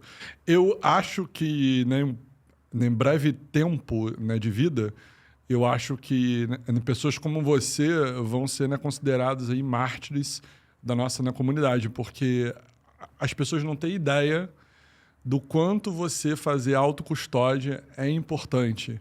As pessoas estão comprando, né, Bitcoin dentro lá, né, da Nubank, não tem nada contra o banco, dentro lá do Mercado Pago, né, pseudo-Bitcoin, porque às vezes você não pode sacar, enfim. E as pessoas acham que estão comprando, né, Bitcoin. Você acha que esses bancos, né, a parte, né, de ETF, é uma forma do sistema tá meio que pegando o Bitcoin em si, que seria feito para isso, ele foi criado para ser né, custodiado, é para você ser o seu banco. Essa é a ideia original. E eles estão meio que roubando, ou seja, usando isso para tirar as pessoas, para manter as pessoas na Matrix. Sem dúvida alguma. Eu escrevi sobre isso esses dias lá na newsletter, que é o seguinte. A maioria das pessoas, quando está começando, tem sempre essa dúvida. Mas se o Bitcoin resolve esse problema do dinheiro que o sistema usa para me escravizar, para roubar meu tempo de vida, né, o fruto do meu trabalho, é lógico que o Estado não vai deixar o negócio vingar, ele vai banir. Isso. Só que o Estado já tentou, já olhou para esse negócio, já investigou e já entendeu que não dá para banir. Porque ele é verdadeiramente descentralizado e existe um elemento de teoria dos jogos. Claro. Para cada Biden que der uma canetada e proibir o Bitcoin, surgirão 10 Nayib Bukeles que vão falar assim, opa, venham para cá, bilionários do Bitcoin americanos, para o meu país, que é super friendly para Bitcoin. Tragam o seu dinheiro e venham ser felizes aqui. Então, o Bitcoin é supranacional. E a não ser que todos os estados do mundo se juntem num complô para tentar fechar o Bitcoin, e mesmo assim a chance de fracasso é imensa. É imensa. Não vai acontecer. E eles já entenderam isso. E, portanto, se não dá para vencer e banir, vamos se juntar. E virou uma corrida de acumulação de Bitcoins. E aí, com os ETFs, foi o marco de largada aí em que o Wall Street falou, beleza, a gente vai entrar na corrida, a gente vai acumular o máximo de Bitcoin possível. E se você começa a olhar um pouco de geopolítica, olhar para onde está indo o mundo, União Europeia, Canadá, a escalada do autoritarismo no mundo. E você vê os democratas lá que são... Historicamente, sempre se falou que o autoritarismo vinha da direita, mas de um tempo para cá parece ter mudado. Eu não confio em lado nenhum, mas também enfim... não confio em lado nenhum. A gente vê nos Estados Unidos, o Partido Democrata, a postura que eles têm meio anti-cripto, principalmente anti-autocustódia, né? Eles estão querendo regulamentar e meio que encurralar as pessoas para não terem o direito de fazer autocustódia, na Europa também. Então, inevitavelmente, você vai se tornar um bandido se você fizer autocustódia. Perfeito. E aí você tem que decidir, vai ter uma bifurcação de caminhos ali. Eu quero ser um criminoso fora da lei, que tem dinheiro para sobreviver e é soberano, e aí eu vou ter que peitar o Estado ou fugir, que é mais inteligente, fuja, não peita o Estado. Façam que nem o Daniel Fraga. Salve, Daniel Fraga. Desapareçam.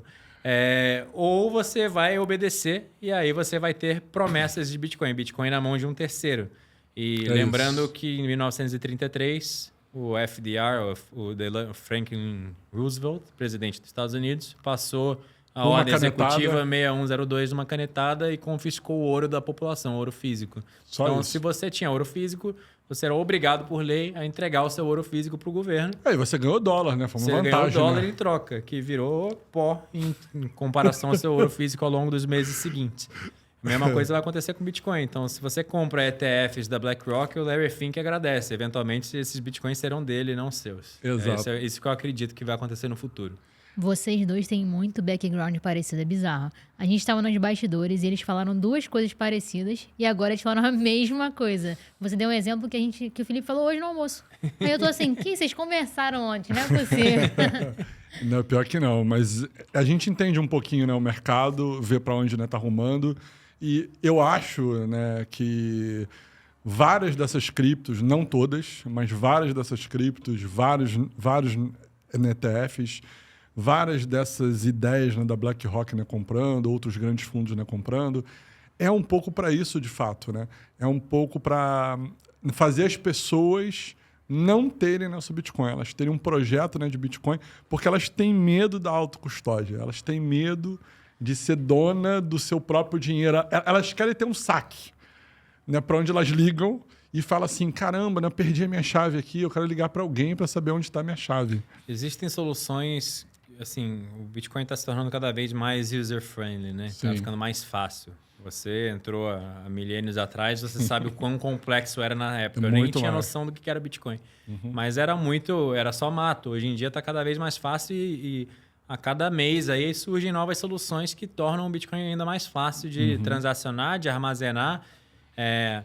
Existem empresas que fazem serviço de multisig assistido. Ou seja, você tem um multisig 2 de 3, o que significa que existem 3 chaves privadas, você precisa de 2 delas necessariamente para assinar uma transação.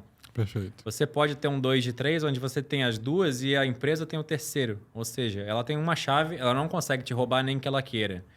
Então, se você fizer uma cagada, perdeu a sua chave e o backup dela, você ainda pode ligar na empresa e a empresa te ajuda a assinar. Você pode usar setup de multisig com a empresa parceira que você contrata para prestar esse serviço e fazer um protocolo de herança do jeito que você quiser. Então, independe da lei brasileira ou do país que você estiver. Aqui, pela lei, a lei diz que você tem que deixar pelo menos 50% do seu patrimônio para ser rateado igualmente entre os seus herdeiros legais. No Bitcoin, você deixa para quem você quiser. Se você tem um filho que é comunista e você detesta ele, você pode simplesmente tirar ele desse jogo, né? Dar 0% para ele ou dar... A cara da Ingrid agora foi impagável. Ou dar Satoshi, né? Ou dar um Satoshi para ele. E você acha que, com o passar do tempo... Vamos falar um pouquinho dessas 2 outras camadas, né, do nosso, né, Bitcoin? Porque, bom, como você falou da parte lá do nosso né, trilema, né, Bitcoin ele não é rápido, né, originalmente. Ele pode demorar 2 horas uma transação, porque pode ser que você queira pagar poucos sats lá, né, por VB, e aí você vai demorar tempo, porque tem uma rede, né, de mineradores aí que vai escolher os bitcoins, as transações com uma taxa mais gorda. Claro. E é super normal, é como se fosse o Uber, né, no dia de chuva. Então, é super normal isso. Livre mercado. Exatamente, livre mercado. Mas pode ser que o Bitcoin, né, demore muito. Pode até mesmo que a dificuldade, né, de um bloco ali, né, específico até demore 1 hora. Né? Tem vários casos desses. Então, pode realmente demorar, né, uma transação. E aí, óbvio que nós testamos nós, quando eu digo, né, cara, a comunidade, né, Bitcoin, eu nunca fiz nada disso, mas eles vieram outras iniciativas e hoje, né, a Lightning está muito, muito, né, difundida. E tem também se falado bastante que nesse próximo ciclo será o ciclo, né, da Liquid. Fala um pouquinho, né, sobre isso e fala o que você acha que essas 2 redes, qual o futuro disso para os próximos anos? A gente falou um pouco sobre ciclos de adoção do dinheiro, né? Sobre o Bitcoin ainda está na fase de ganhar como reserva de valor e virar meio de troca. Eu acho que é a hora que a gente passar dessa fase da reserva de valor e ir para a fase de meio de troca, inevitavelmente a Lightning vai amadurecer de uma forma exponencialmente mais rápida. Por quê? As pessoas querem... Tem um negócio chamado Lei de Gresham. Você já deve ter falado aqui, mas na coexistência de 2 dinheiros, as pessoas inevitavelmente vão guardar o dinheiro que é melhor reserva de valor e gastar primeiro o que é pior reserva de valor. Perfeito. Então, se você ganha seu salário em reais e você tem 90% do seu patrimônio em Bitcoin, você não vai gastar Bitcoin para comprar o cafezinho. Claro. Ou para comprar qualquer coisa que seja. Você vai gastar os reais que estão pingando na conta porque é uma shitcoin. Porque não faria sentido você comprar Bitcoin com seus reais para vendê-los, você paga a taxa 2 vezes. Então, você pode fazer isso por uma questão emocional de valores, de querer motivar as pessoas a aceitarem Bitcoin, movimentar o Bitcoin e incentivar ele a se tornar meio de troca mais rápido. Inclusive, tem gente que está nessa missão nobre aí, ao redor do mundo. Aqui no Brasil tem a Economia Circular de Jericoacoara e o pessoal de Rolante. O Rolante é uma experiência incrível. Mas... Outro assunto em comum. A lei de Gresham é implacável. Então, enquanto tiverem 2 dinheiros e um for melhor que o outro, você vai gastar o pior primeiro. Por isso, a Lightning ainda tem problemas de liquidez. Se você quiser fazer pagamentos de sei lá, 100 mil reais, você vai ter problema porque não vai encontrar canais ali para passar esse dinheiro. Não quero entrar muito em como a Lightning funciona em si.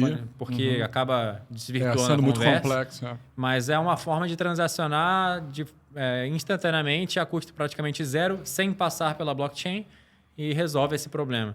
E a Liquid também, de certa forma, resolve esse problema, e ela é totalmente rastreável, traz mais transparência, não, o oposto de transparência.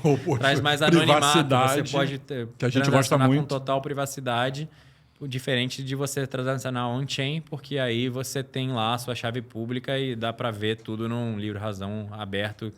Você entra lá no Mempool Space ou em qualquer Block Explorer, você vê a transação que aconteceu, todas elas ao longo da história. Se você tem um node, você observa por si próprio. Exato. Então, o problema de comprar numa exchange é que eles atrelam aquela chave pública ao seu CPF. E aí vão ver esse rastro do dinheiro que saiu do CPF do Felipe e vão supor se esse dinheiro continua com você ou não. Mas não dá para ter anonimato dessa forma.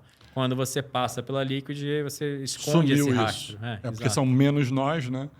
São 13 federações, né? Isso, espalhado pela Liquid. E aí são vários nós, e aí o dinheiro passa por aqueles nós ali. Exato. E obviamente mistura com todos os dinheiros que estão circulando ali dentro. E aí se torna meio que rastreável, né, o que está acontecendo ali. E na Lightning é mais ou menos assim também, só que ela é um pouquinho mais centralizada ainda. E tem vários ferramentas de Lightning, né? Tem uma muito famosa que é o Wallet of Satoshi, que é super, super rápida. Então, gente, é uma outra maneira de você ter um dos lados do trilema resolvido, que é o lado de você ter escala. Muitas transações por segundo, você pode usar outra rede. Então, dá para usar com Bitcoin. Lembrando que a Lightning, a Wallet of Satoshi especificamente, ela é custodiante, ou seja, Perfeito. As chaves não são suas, o Bitcoin está ali, não é seu. Ele está no node da Wallet of Satoshi. A custódia é da Wallet of Satoshi. Só que a Lightning... Que é uma empresa, acho que da Austrália, não é isso? Eu acho que é australiana, não me lembro de cabeça agora. Mas trate os bitcoins na Lightning como o dinheiro na carteira, o dinheiro para gastar no dia a dia. O dinheiro que é para pagar o aluguel do mês ou que é para acumular para aposentadoria, para comprar um novo carro. A autocustódia é separado, não é uma coisa totalmente diferente. Exato. Por isso, muita gente fica preso nessa de que eu só vou usar a Lightning de forma soberana, então eu tenho que rodar o meu próprio node de Lightning, eu tenho que fazer a minha carteira ali integrada no meu node para poder gastar o meu Satoshi na Lightning com soberania.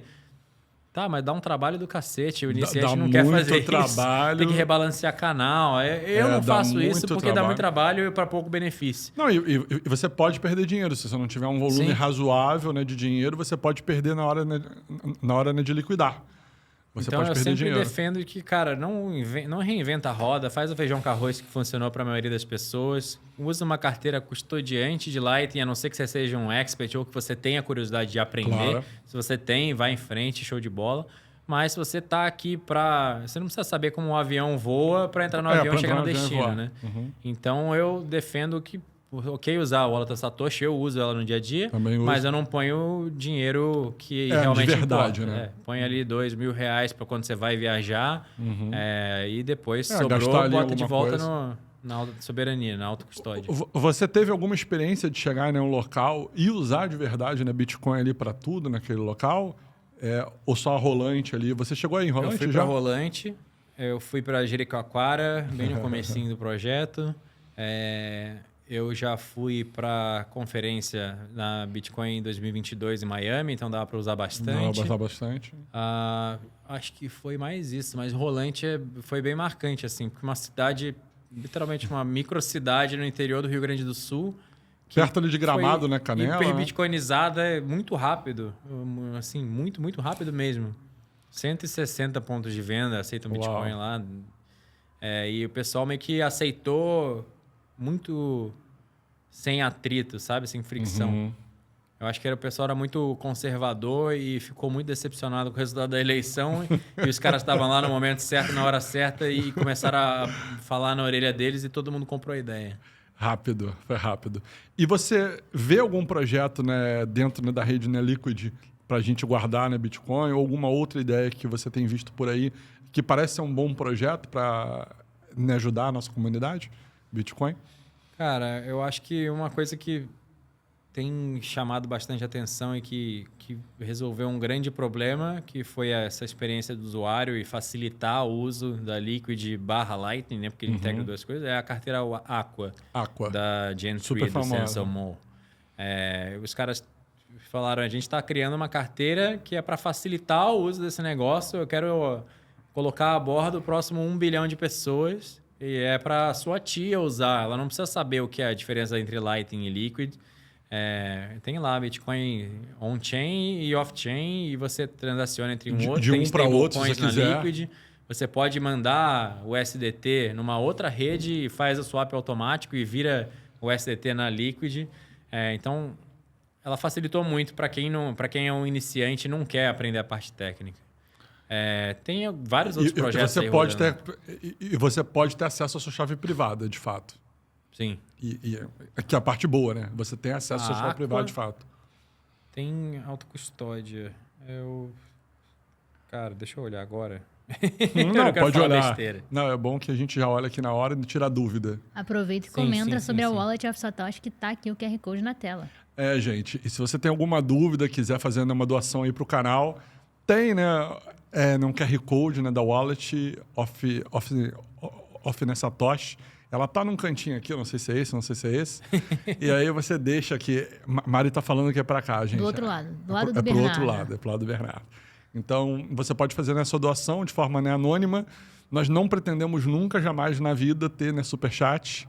Então, a gente não quer, né, doxar, né, ninguém. Mas você que quer fazer uma doação, né, contribuir, né, com o Criptoverso, vem muito, né, conteúdo por aí, pode deixar por aqui. E, né, Bernardo, eu vi uma palestra sua, né, lá no Bitcoin, né, Tudo ou Nada, incrível, em que você fala da tempestade, né, perfeita. Sim. E aí você meio que vai dar dados e dar ideias do que você acredita que vai ser o preço, né, do Bitcoin e por que o Bitcoin vai estar num bull market aí, que eu acho que a gente nunca viu antes na história, na verdade.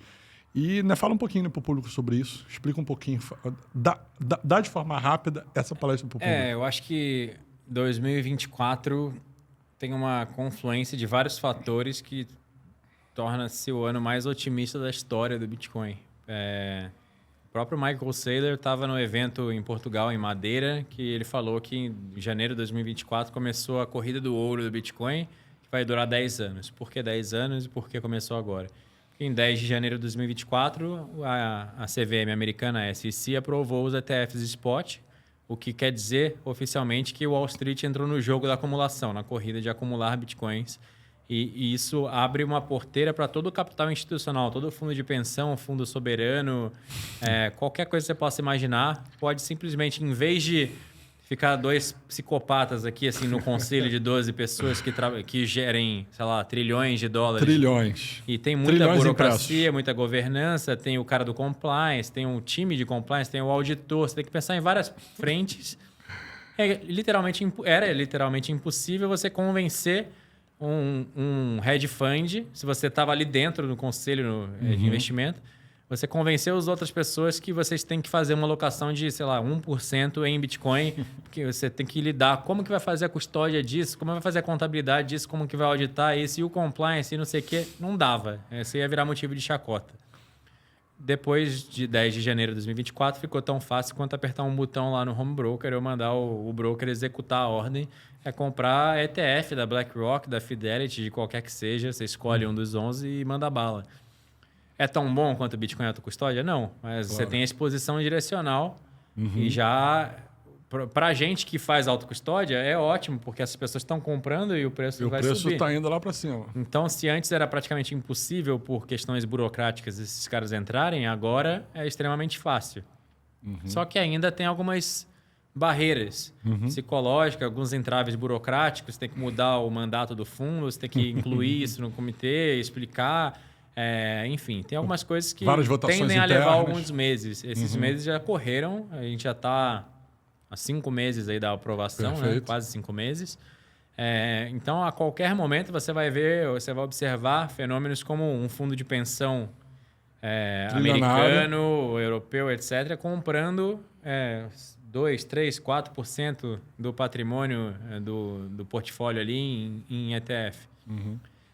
Fundos soberanos. Então, eu falei lá nessa palestra sobre esse primeiro marco da tempestade perfeita ser a aprovação dos ETFs, porque derrubou essa porteira para a boiada passar. Perfeito. O segundo marco foi o halving, que aconteceu no dia 19 de abril, onde o Bitcoin se tornou duplamente mais escasso. A cada 210 mil blocos, ou aproximadamente 4 anos, acontece e aconteceu agora. Então, se antes eram minerados e eram pagos recompensa para mineradores de 6,25 bitcoins por cada 10 minutos, agora é 3,125, o que quer dizer que o Bitcoin se tornou mais escasso e, portanto, a oferta diminui. Se a oferta diminui e a tendência para a demanda é aumentar exponencialmente, dado que a gente acabou de falar dos ETFs, a única solução é o preço disparar. Então, da mesma forma que a gente está vendo aí, o trade provavelmente vai ser conhecido no futuro como o trade mais bem sucedido da história, que é o do Michael Saylor com a MicroStrategy, de fazer um ataque especulativo no dólar, de usar a empresa dele para tomar todo tipo de dívida em dólar barata possível. Comprar Bitcoin. O cara já está ganhando rios de dinheiro com isso e ele alavanca mais com os lucros disso.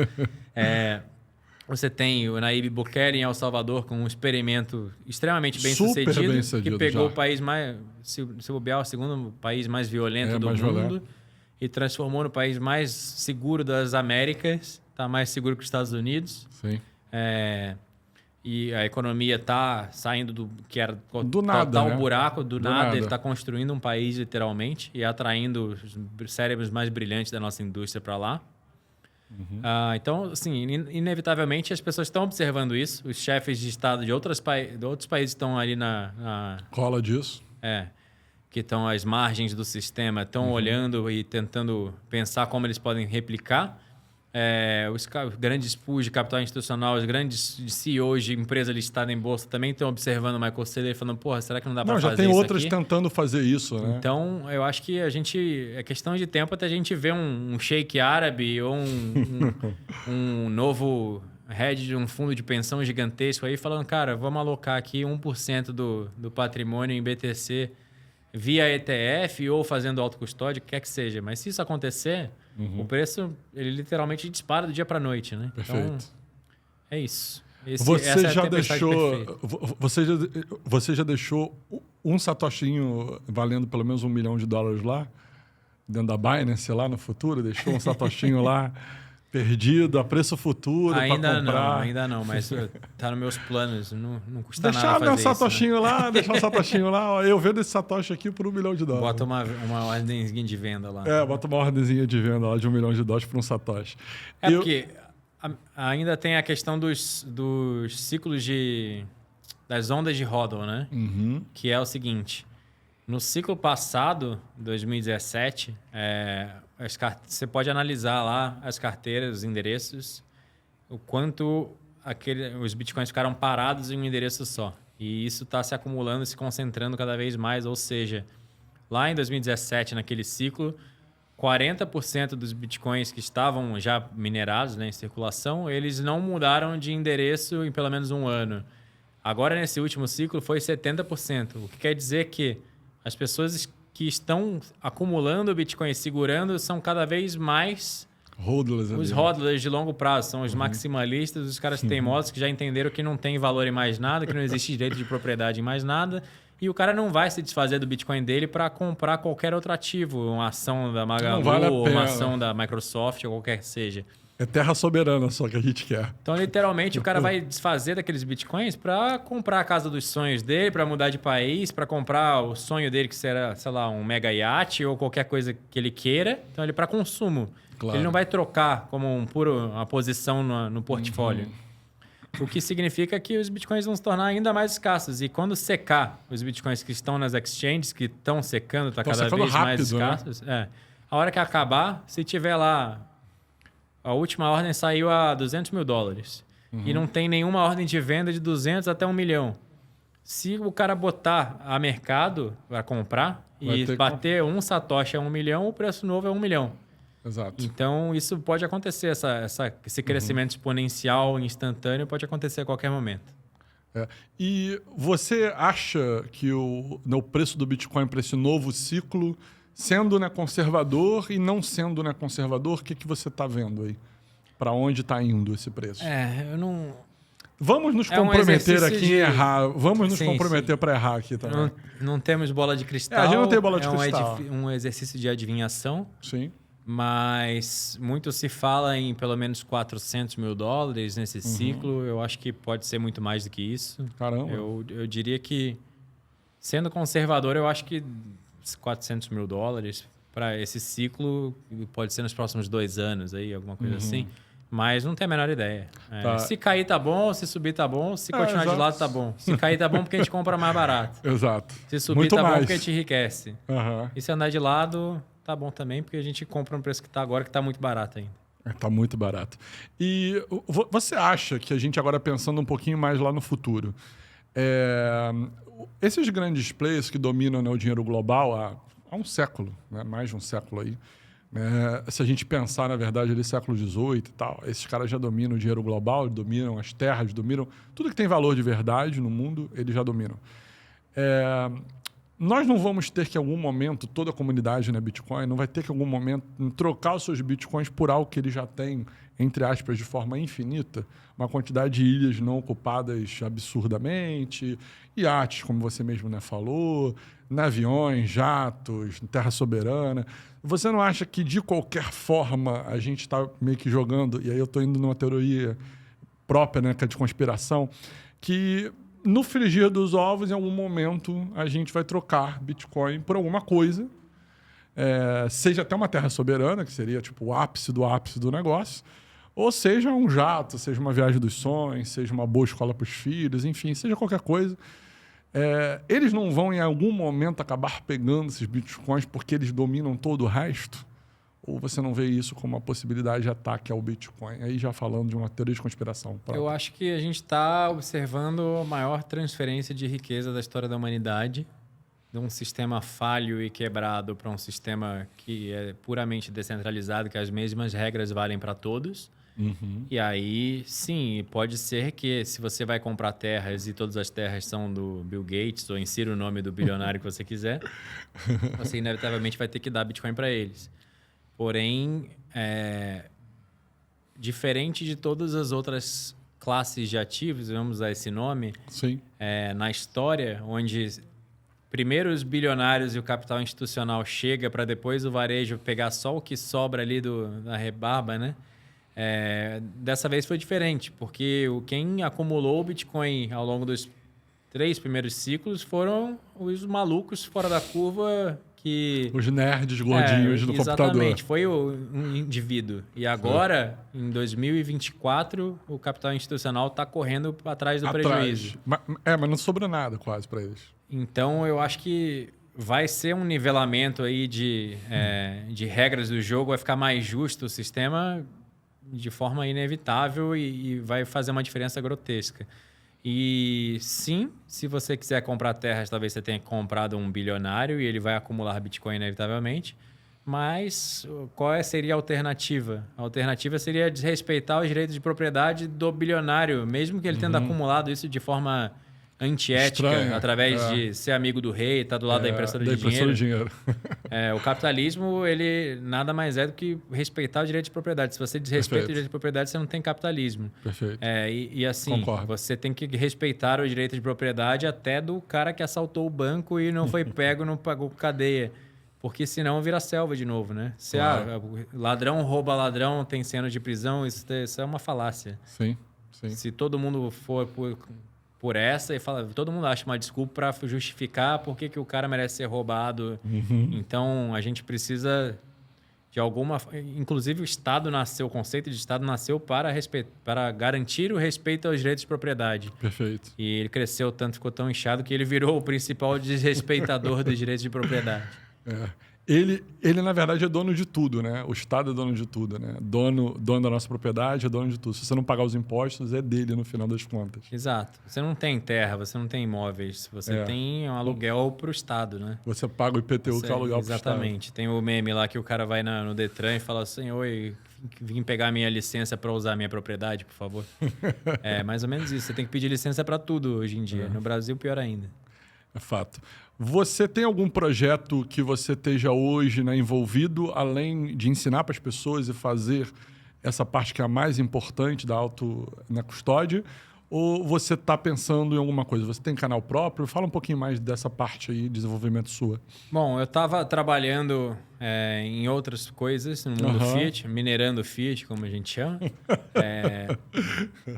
E usando meu tempo à parte para trabalhar na consultoria. Fui descobrindo que não tinha tempo suficiente para trabalhar na consultoria e já queria fazer o conteúdo do curso, gravar tudo, migrar tudo para um formato mais escalável, que alcance mais pessoas.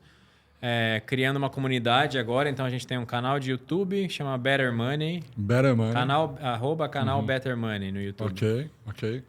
Com 2 T's mesmo. Isso. Em inglês mesmo. E vamos lançar em breve a comunidade e o curso. E aí vai estar tudo num pacote só. Tudo num pacote só. E além disso, trazer convidados para falar de temas específicos nas lives do YouTube. Bacana. Fazer um pouco do formato do Saifedin, que seria os membros da comunidade ter alguns direitos ali de participar, ouvir, fazer pergunta e tal. Legal. Mas a ideia é essa, é fazer um hub de educação, principalmente focado no público iniciante, sem entrar muito na parte técnica, que mais confunde o iniciante do que ajuda. Sem dúvida. Mas pegar o cara e ensinar tudo que ele precisa para dar esse pontapé inicial. É lógico que não dá para ensinar através de um curso ou uma consultoria tudo que ele precisa saber, porque é um buraco negro infinito de conhecimento, multidisciplinar ainda. Sim. Mas dá para dar um norte para ele pelo menos não cometer as cagadas que eu cometi com o Sarandon Cara. O que você acha de ter alguém como o Renato Neto38 dentro da nossa comunidade hoje, né, difundindo o Bitcoin num nível alto, assim? Porque ele meio que pegou ali várias propriedades do grupo de direita, né, libertário, que é um pouco, né, religioso também e tudo, e foi difundindo num nível... Ele é muito inteligente, então de forma até um pouco agressiva, que é o jeitão dele mesmo, mas com muito, né, conteúdo sólido por trás. Como você vê isso? Cara, eu acho que o Renato ele é um fenômeno, não é por um acaso. Ele literalmente era o cara certo no lugar certo na hora certa. Porque, assim, ele vem de um background que ele trabalha para o Estado, ele é um servidor público que já viu tudo que o pior que existe na sociedade ali. Ele trabalha com uma coisa difícil pra caramba. Vendo defuntos na rua de crimes hediondos. Então, ele passou... o pão que o diabo amassou na mão do Estado. Ele fez seminário do Olavo, então ele se comunica muito bem com esse lado do conservador do público brasileiro, que eu acredito ser a maioria do Brasil. Ele é extremamente católico, então também tem esse lado que também se conecta muito forte. E ele é totalmente sem filtro, né? Ele é totalmente fora da curva e meio doidão ali, né? Daquele jeito. É intancável. É isso ou não? É isso ou não? E ele fala o que tem que falar. E as pessoas estão sedentas por verdade num mundo cada vez mais palhaço. Inclusive, tem um projeto meu que todo domingo a gente faz um Twitter Spaces, eu e mais 3 amigos, que chamamos Intancáveis. Exato. E lá a gente passa as notícias do mundo do Brasil, absurdas, cada vez mais intangíveis, e do mundo também. E no final a gente fala de um tema positivo do Bitcoin, que para o pessoal não se matar, não se jogar da varanda, a gente põe uma luz de esperança ali. Existe. Todo, né, domingo... Todo domingo, das 8 da noite em diante. Das 8 da noite em diante. A gente chama de terapia de grupo. É pesado, energeticamente falando é pesado, mas a gente faz porque as pessoas precisam. Diferente de nós 4 que estamos ali apresentando, muita gente que está ali ouvindo, literalmente está cercado de pessoas que não se entendem, não entendem nada disso. Claro. Então o cara se sente num manicômio, literalmente. Ele não tem com quem compartilhar. Ele vê que tá tudo errado, mas ele não olha pro lado. Não tem aonde ele pode falar sobre isso. E ali virou uma válvula de escape. As pessoas gostam muito e foi crescendo por isso. Não, beleza. A gente está indo aqui, né, para o final. Eu, em primeiro lugar, quero muito agradecer a você pelo trabalho que você faz. Eu acho que esse trabalho de fazer as pessoas, né, acordarem para a autocustódia é fundamental. Eu acho que é um pouco o trabalho daquela pessoa que, né, salvou pessoas no campo de concentração. A gente não precisa falar nomes aqui, mas eu acho que é um pouco desse trabalho que você está fazendo hoje. E eu acho que você não tem a dimensão disso no futuro ainda, mas você vai ouvir tanto depoimento de tantas pessoas falando isso, né, para você. Pô, você salvou a minha família. Se eu não tivesse feito isso, eu estaria assim, assado. Eu não teria, né, sofrido um processo XYZW. Eu não teria... né, perdido tudo aqui, né, para o juiz e tal. A gente sabe, né, que acontece. Sem dúvida. Então, assim, então, eu acho que você ainda não tem a dimensão da grandiosidade desse seu trabalho ainda. Eu acho que no futuro breve você vai ter uma noção um pouquinho maior. Então, quero né, parabenizar muito você por isso. Deixa suas redes sociais aqui, deixa no seu contato, para as pessoas, né, Claro. entrarem em contato e, né, descobrirem um pouquinho mais sobre você aí. De fato, eu não tenho... Voltando ao que você falou, eu Instagram. não tenho ainda essa dimensão do que pode acontecer. Eu trabalho para que isso aconteça. Eu sei que o risco é alto de eventualmente ter que se tocar daqui, mas sem problema nenhum. Eu tenho trabalhado nesse sentido para estar mais livre e não ter amarras. Estar preparado para qualquer coisa. Como o Jack Mollers fala, eu vou morrer nessa colina. Então, essa é a batalha mais importante que nossa geração tem. E eu estou aqui para isso. Sobre as minhas redes sociais, eu uso mais o Twitter. Tanto o Twitter quanto o Instagram são @eubernardobraga. O site da consultoria ainda é o nome antigo, é patrimônioantifrágil.com.br. Você pode entrar lá, saber mais sobre a consultoria, comprar, agendar. Perfeito. E em breve a gente vai estar com a landing page do curso Comunidade e Consultoria Tudo Junto sobre o guarda-chuva da marca Better Money. Bacana. Que está no YouTube já como @canal Better Money. Perfeito. Isso. E para encerrar, eu peço para os convidados que deixem aqui uma citação de um livro, né, apócrifo que Satoshi, né, deixou, que é o Evangelho, né, de Nakamoto, o Evangelho, né, de Satoshi. Quero que você deixe aí que tipo de versículo, que tipo de frase, que tipo, né, de capítulo você acha que esse livro, né, teria aí para as pessoas. Eu acho que, eu diria, a maioria das pessoas acredita que, a maioria dos brasileiros acreditam que aprenderam na escola que a escravidão acabou em 1889 com a Princesa Isabel, com a Lei Áurea. E isso é uma mentira. A escravidão acabou em 2008 e o nome da Lei Áurea é Bitcoin, a Peer-to-Peer Cashless Electronic System. Perfeito. Gente, muito obrigado pela sua, né, audiência. Se inscreva aqui no canal, né, compartilha esse vídeo. Espera aí que acho que a Mari, antes de eu fechar, tem perguntas. Mari, por favor. A voz da lenha, Mari. Vai, Mari. Eu tinha botado algumas perguntas aqui, e aí, mas antes eu queria falar mais uma vez, né, que o discurso de vocês dois é muito parecido. E aí, só para frisar para o público, os dois pensam em Bitcoin only, eles têm essa política. Os dois fazem isso por um propósito. Então, ninguém ainda ouviu muito o Felipe falar sobre isso. Estou cutucando ele aqui nos bastidores, uma hora ele vai falar. Mas você falou e eu poderia trocar as pessoas de lugar, que teria sido a fala muito parecida. E que vocês também tiveram esse estalo de precisam gravar conteúdo para cumprir o meu propósito. Eu preciso estar aqui, não tem jeito, tem que botar a cara para jogo. Algumas perguntas que eu ia fazer seria tipo... você também é um cara que coloca tudo que você tem de real em Bitcoin. Você já falou sobre não coloca a lei das crianças lá, então você já respondeu. Ensina como não fazer, como não errar durante o caminho. Eu ia te perguntar se você faz isso e você faz isso na sua consultoria. E se existe um momento certo para investir em Bitcoin, e você também disse na sua consultoria, e não comprometer uma coisa de 4 anos. Ou seja, acabei de fazer um resuminho aí para vocês das minhas perguntas que o Bernardo acabou já respondendo. Então, o episódio de hoje, gente, está imperdível. Compartilha aí para mais pessoas entrarem e serem libertários. Vou responder de novo a sua última pergunta. Existe um momento certo para investir, para comprar Bitcoin? Existe. Todo e qualquer momento. Ontem foi melhor que hoje, que vai ser melhor que amanhã. Exatamente. Essa é a frase. Gente, então, né, muito obrigado pela sua atenção, pela sua, né, audiência. Deixa aqui, né, nos comentários dúvidas, né, para o Bernardo, que a gente passa para ele também. Vamos deixar todos os links, todos os canais dele aqui embaixo. E um grande abraço, né, para você, né? Compartilha esse vídeo. Valeu. Tchau.